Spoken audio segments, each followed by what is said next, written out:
السلام علیکم عزیز طالبات، امید ہے کہ آپ سب خیریت سے ہوں گی اور شیر غلام ہمدانی مصطفی کی پہلی غزل جو ہے وہ تیار کر چکی ہوں گی۔ آج ہم مصطفی کی دوسری غزل پڑھیں گے۔ ایک بار اس کی قیادت کر لیتے ہیں۔ نہ گیا کوئی عدم کو دل شاداں لے کر، یہاں سے کیا کیا نہ گئے حسرت و ارماں لے کر۔ باغ و دشت جنوں تھا کہ کبھی جس میں سے، لالا و گل گئے ثابت نہ گریباں لے کر۔ پردہ خاک میں سو سو رہے جا کر افسوس، پردہ رخسار پہ کیا کیا مہتاباں لے کر۔ ابر کی طرح سے کر دیویں گے عالم کو نہال، ہم جدھر جائیں گے یہ دیدہ گریاں لے کر۔ پھر گئی سوئے اسیران کفر باد صبا، خبر آمد ایام بہاراں لے کر۔ مصحفی گوشۂ عزلت کو سمجھ تخت شہی، کیا کرے گا تو اب ملک سلیماں لے کر۔ پہلے غزل کی تشریح دیکھتے ہیں۔ نہ گیا کوئی عدم کو دل شاداں لے کر، یہاں سے کیا کیا نہ گئے حسرت و ارماں لے کر۔ عدم سے مراد ہے آخرت۔ دل شاداں ایسا دل جو خوشی سے بھرپور ہو، یا وہ دل جس کے اندر کوئی حسرت کوئی خواہش باقی نہ رہی ہو، یعنی کہ خوشی سے بھرپور خوشگوار احساسات کے ساتھ جو ہے کوئی ایسا دل اس آخرت کی طرف نہیں گیا۔ یہاں سے کیا کیا نہ گئے حسرت و ارماں لے کر، یہاں سے جانے وہ کیسی کیسی حسرتیں اور ارمان اپنے ساتھ لے کر جاتا ہے۔ انسان جو ہے وہ خواہش کا پتلا ہے۔ یہ ہو ہی نہیں سکتا کہ انسان جو ہے اس کے اندر کسی قسم کی خواہش پیدا نہ ہو۔ انسان جیسی زندگی گزار رہا ہوتا ہے، اس ماحول اور اس زندگی کے مطابق اس کے اندر سے خواہشیں جنم لے رہی ہوتی ہیں۔ ایک انسان جو 2 کمرے کے گھر میں رہتا ہے، وہ خواہش ہوتی ہے کہ اس کا گھر 4 کمروں کا ہو۔ اگر وہ موٹر سائیکل پر سواری کرتا ہے تو اس کی خواہش ہوتی ہے کہ وہ گاڑی لے لے لیتا ہے تو پھر خواہش ہوتی ہے کہ وہ اس سے تھوڑی بڑی گاڑی لے لے۔ اس کے پاس اگر بڑی گاڑی بھی آ جاتی تو پھر خواہش کرتا ہے اس کے پاس 4-5 گاڑیاں ہونی چاہیے۔ تو یہ انسان مرتے دم تک اس کی خواہشیں بدلتی رہتی ہیں، نئی خواہشیں جنم لیتی رہتی ہیں، اور یہ ضروری نہیں ہوتا کہ ہر خواہش انسان کی پوری ہو۔ بعض خواہشیں حسرت بن کر ہمیشہ کے لیے اس کے دل میں دفن ہو جاتی ہیں۔ کچھ ارمان ایسے ہوتے ہیں جو صرف ارمان ہی ہوتے ہیں، وہ کبھی بھی پورے نہیں ہوتے۔ غالب نے بھی کیا خوب کہا ہے کہ ہزاروں خواہشیں ایسی کہ ہر خواہش پہ دم نکلے، بہت نکلے میرے ارماں لیکن پھر بھی کم نکلے۔ اتنی زیادہ خواہشیں ہونے کے باوجود بھی دل مطمئن نہیں ہوتا، ایسے لگتا ہے کہ ابھی تو اور بھی اتنی خواہشیں تھیں، اتنے ارمان تھے جس کا میں نے اظہار نہیں کیا، جو پورے ہونے چاہیے تھے، وہ جو حسرت میں رہ گئی ہے یہ نہیں رہنی چاہیے تھی۔ اگر انسان کو قیامت تک کی زندگی بھی بخش دی جائے تو بھی وہ مطمئن نہیں ہوگا۔ انسان کی یہ فطرت ہے، اس کے اندر نئی سے نئی خواہشیں جنم لیتی رہیں گی، نئی سے نئی چیزوں کے جستجو، نئی سے نئی سہولتیں، نئی سے نئی خواہشیں وہ اپنے اندر پیدا کرتا رہے گا۔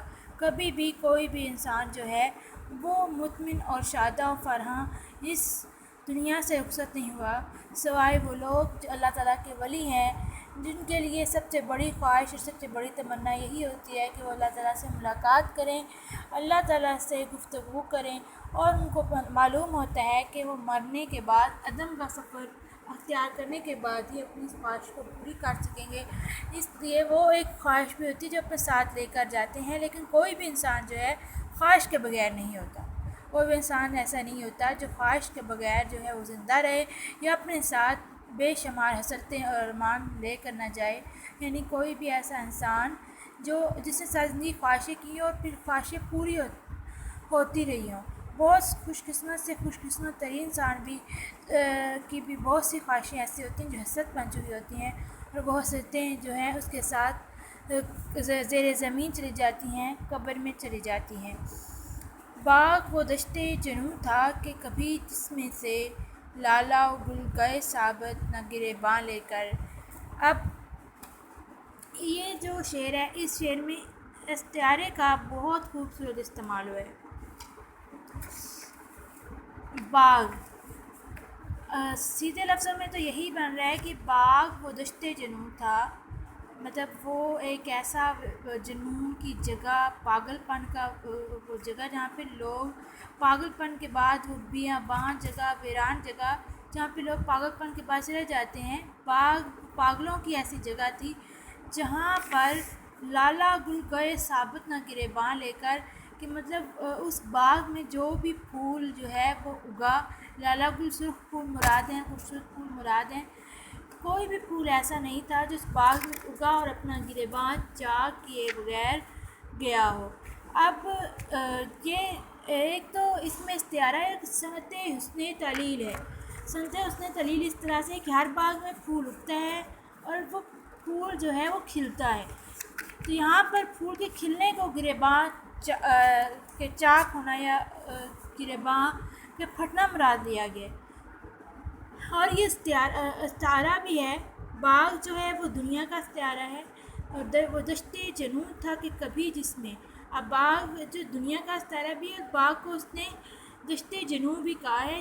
دشت جنون سے مراد وہ ویران جگہ، دشت ویران جگہ ہوتی ہے، بیابان جگہ ہوتی ہے، ایسا جنگل یا بیابان ویران جگہ جہاں پر جو جنون کا شکار لوگ ہوتے ہیں، پاگل لوگ ہوتے ہیں، وہاں کا رخ کرتے ہیں اور پھر وہ اپنے آپ کو دنیا سے دور کر لیتے ہیں اور وہاں پر اپنا گریباں چاک کرتے ہیں، کپڑے پھاڑتے ہیں، یہ ساری چیزیں۔ اب لالا گل گئے ثابت نہ گریباں لے کر، اور یہاں پر لالا گل جو ہے یہ بھی استعارہ ہے، یہ استعارہ دو چیز یہاں پر بھی، یہ چیز جو ہے جس طرح باغ ایک تو دشت جنون جس کا اس نے کہہ دیا، استعارہ اندر استعارہ ہے نا، استعارہ در استعارہ والی یہاں کیفیت ہے کہ باغ، اور پھر اس کو استعارہ دیا ہے دشت جنون سے، لیکن یہاں پر دشت جنون یا باغ، آپ جس کو بھی آپ غور کریں گے کس سے مراد دنیا ہے، تو یہ استعارہ در استعارہ ہے، یعنی کہ استعارے کا بھی آگے اس کو بھی استعارہ کیا گیا ہے۔ باغ کو استعارہ کیا ہے دشت جنون سے شاعر نے، اور اس سے مراد جو ہے وہ دنیا ہے، اور اس کے اگلے مصرعے میں لالا گل، یہ بھی استعارہ در استعارہ کی کیفیت ہے کہ لالا گل تو ایک تو اس سے مراد آپ یہ کہہ لیں کہ وہ لوگ جو پاگل ہو گئے ہیں، جنون کا شکار ہو گئے ہیں، وہ دشت جنون میں چلے گئے ہیں اور اپنا گریباں مطلب چاک کر لیتے ہیں، اور دوسرا یہ لالا گل جو ہے یہ استعارہ ہے دنیا کے لوگوں کا۔ یہاں پر یعنی کہ اس دنیا میں جتنے بھی لوگ آتے ہیں وہ استعارہ مطلب وہ ان میں سے کوئی بھی ایسا انسان نہیں ہے جو دکھ یا تکلیف کا شکار نہ ہوا ہو۔ گریباں چاک کرنا، ایک تو یہ کہ جنون کی کیفیت کی طرف اشارہ ہے، اور ایک دکھ کی کیفیت کی طرف اشارہ ہے۔ دکھ کی کیفیت آپ یہ کہہ لیں، اگر آپ لوگوں نے کبھی بیان کرتے ہوئے کسی عورت کو دیکھا ہو تو وہ چھاتی پیٹتے ہیں، تو چھاتی پیٹنے کا یا دوسرا نتیجہ، جب آپ زیادہ چھاتی پیٹتے ہیں یا اپنے گریبان کو کھینچتے ہیں پاگلوں کی طرح دکھ کی کیفیت میں، تو آپ کا گریبان چاک ہو جاتا ہے۔ تو یہ ہی کیفیت جو ہے، اسی کیفیت کو دکھ کا استعارہ بنا کر اس میں شاعر نے بیان کیا ہے کہ یہاں جو بھی انسان دنیا میں آتا ہے وہ کسی نہ کسی طریقے سے دکھ کا شکار ضرور ہوتا ہے۔ دنیا جو ہے، یہ زندگی جو ہے، یہ خوشی اور غم دونوں کا امتزاج ہے، اور یہ کبھی نہیں ہو سکتا کہ یہاں صرف خوشی ہی خوشی ملے، کیونکہ خوشی کا نام جنت ہے۔ وہ زندگی جہاں صرف خوشی ہے یا جہاں غم کا نام و نشان نہیں، اس کا مطلب ہے جنت۔ اگر ہم دنیا کی زندگی کی بات کریں گے تو یہاں آپ کو دکھ اور سکھ دونوں ساتھ ساتھ چلتے ہوئے نظر آئیں گے۔ تو اب اگر ہم دوبارہ اس شعر کو غور سے پڑھیں، تو اس کے اگر دوبارہ سے وضاحت کرنا چاہیں تو اس شعر کے اندر ایک تو صنعت حسن تلیل ہے،